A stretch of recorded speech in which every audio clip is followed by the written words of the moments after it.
So today we are carving a sign. Clear off my bench, making room for a different type of layout so I can set the carving up at an angle so I can begin the process of removing material.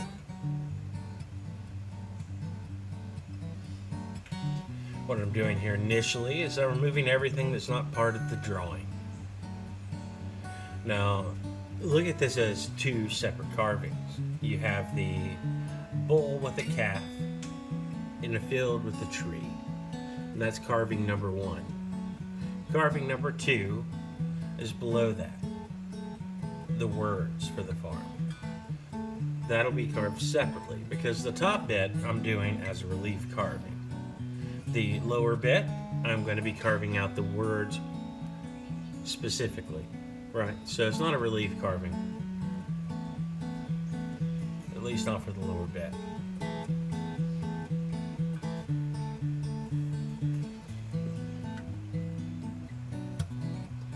My focus at the moment is just carving away everything that's not the bull, not the calf, and not that walnut tree.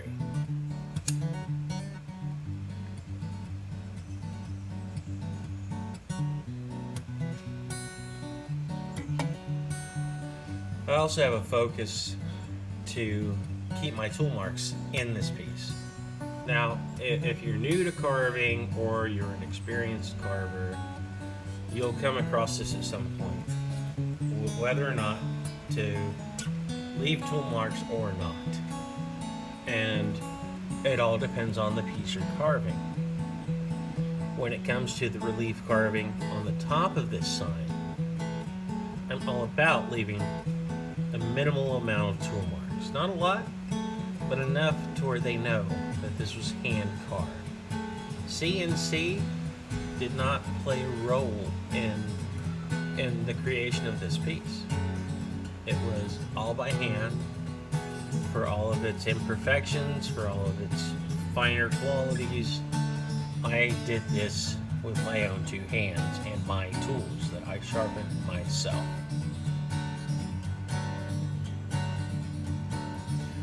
Now, if you look around the edge of the tree, you'll see that there's a border at the moment. That border almost looks as if it was a tree in full bloom. I leave it like that because I'm setting a boundary. So the tree will not be in full bloom when I'm done carving it. But at the moment, as long as I set my borders with that in mind, I can relieve everything around it.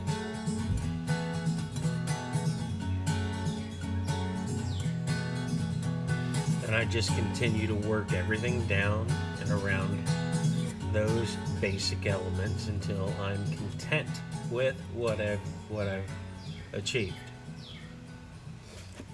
No stuttering implied.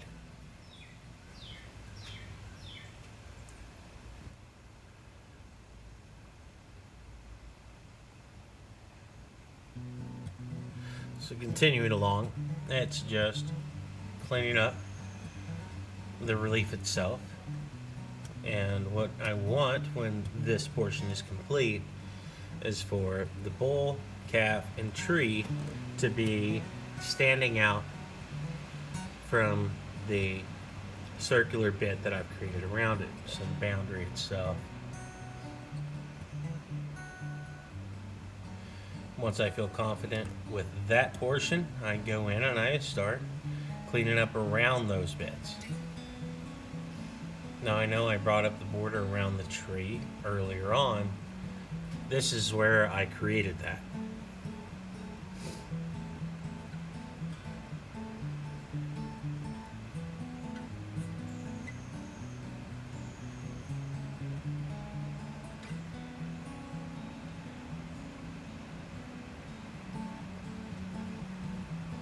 The material I'm creating this from is white walnut, or what it's more commonly known as butternut, which is a good carving wood. It's not too hard, it's not too soft. It's perfect for what we're using it for right now, which is creating the sign. Now, this sign also is specifically being made from wood sourced from the farm that it's being created for.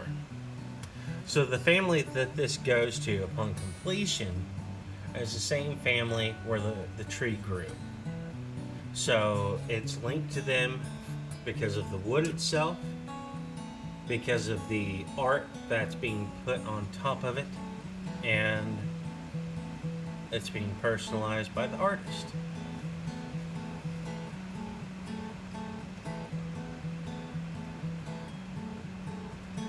Going in to add the details for the tree. It is a mixture of whatever I feel like doing at the moment. It might be a V gouge, it might be a U gouge. Either way, I go in and I leave high points, I leave low points. All those points are expanding out. They're spreading out like veins, like fingers, like a tree. There is no set method in doing this. It's being consistently inconsistent as you lay these marks down. So again, it's not about being consistent, it's about being consistently inconsistent. Yeah, that's confusing as all get out, I grant you. But you're not trying to make perfection here. You are trying to give an image, the perception of a tree that is branching in multiple directions. So you have the larger limbs, the smaller limbs, the minute limbs, all of them playing out. And you're trying to give that a place in the carving to where it looks natural, and then hoping that that translates on to the person that it's being made for. This point, I've moved into the lettering portion, where the primary goal is using the tools that I have to make the cuts that are needed. So I utilize tools that are perfectly flat to be the walls of the W, the L, N, R's, the V's, F's, anything, any letter that has a straight line in it. I'm utilizing those straight portions with certain specific tools to lay down stop cuts, following that up with secondary cuts that come in at an angle.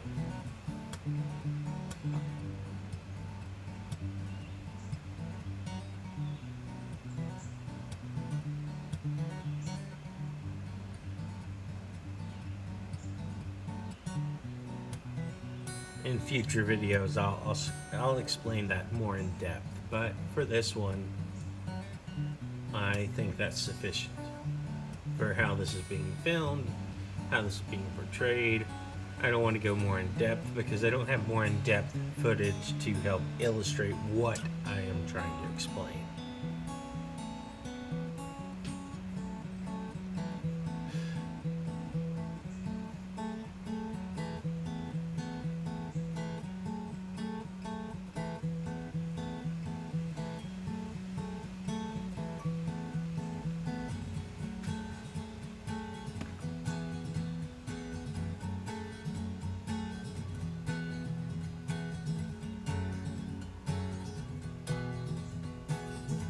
Okay, now I'm looking to remove the marks left by the graphite. And I'm also looking to design an outside border for the sign.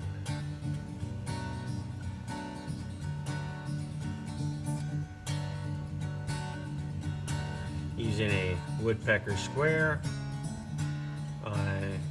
Use that to help establish those boundaries. And then I proceed to start doing some of the finer carving to remove the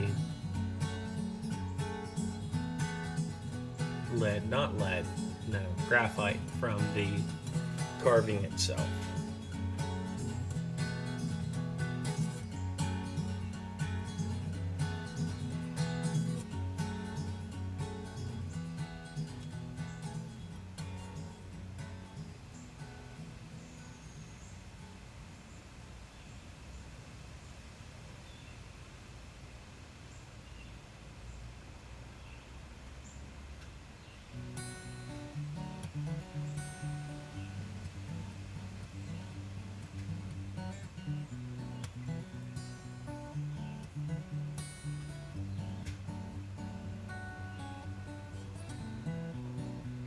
Finishing up border design at this point.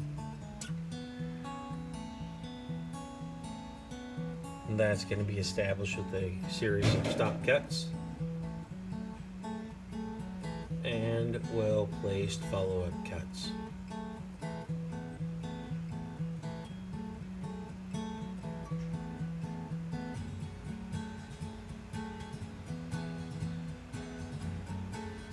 Primary purpose of this, nothing more than to make the carving look pretty.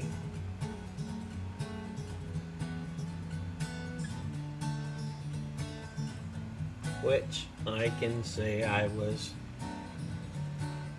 pleasantly pleased with once everything was said and done.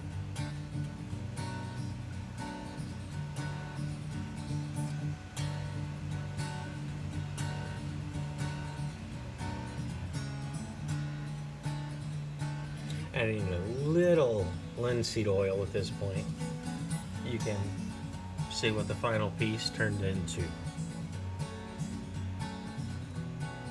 Not any one point standing out from anything else, but everything drawing itself into a well-balanced sign. So I do thank you for watching. If I've earned a subscription, please subscribe. Please like if I've earned that. And thank you for watching. I do appreciate your time.